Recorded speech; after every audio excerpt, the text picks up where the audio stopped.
Guys, in this video I want to talk about training to failure.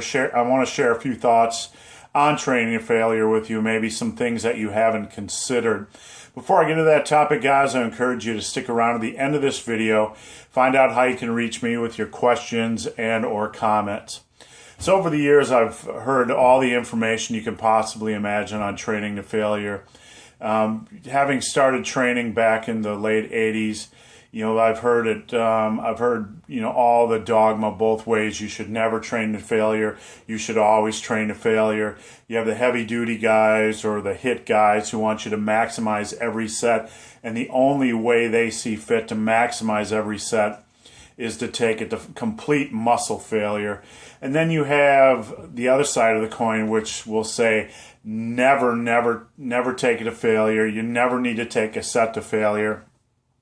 And I must admit, I've never been a failure guy. I've never been a failure guy. For the most part of my lifting career, when I'm training folks, I've always been the opposite. I always told them there's never any need to train to failure.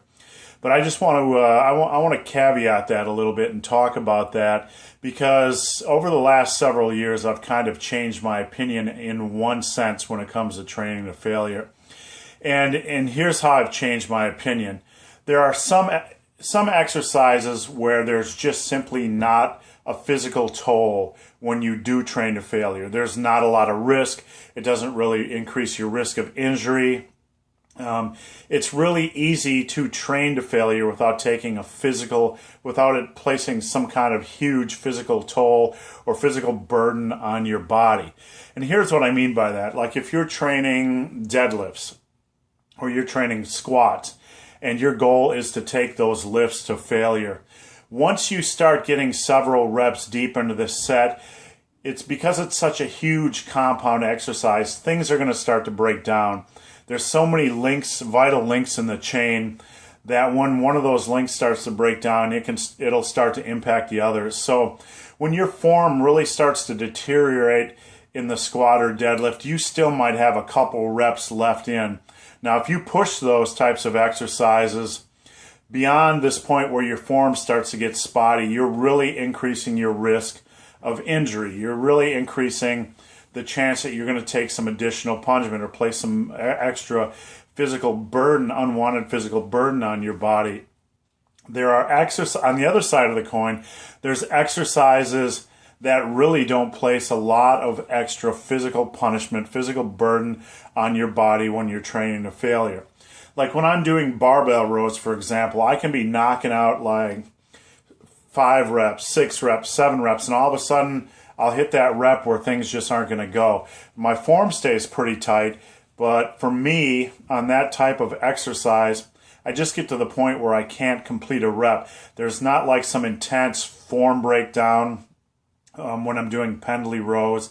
I just simply can't get the weight up. So my whole point in making this video is simply to say there are certain exercises where there's not an increase of risk of injury, where there's just simply not a lot of negatives training to failure.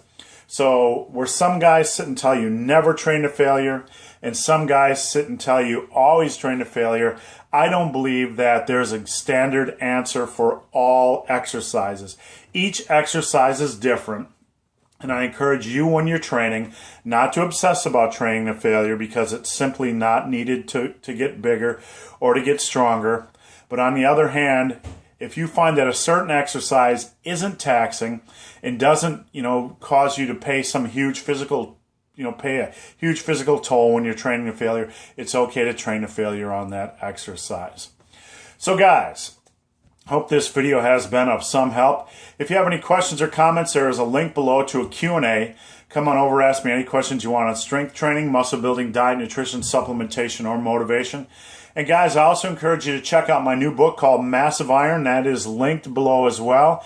That is a power building book. It's for guys during their first several years of lifting who want to build as much strength and muscle as possible. So if you're unsatisfied with your muscle and strength building, please stop by, check out this book. Please purchase it. I appreciate the support. So guys, as always, thanks for watching. Have a great day.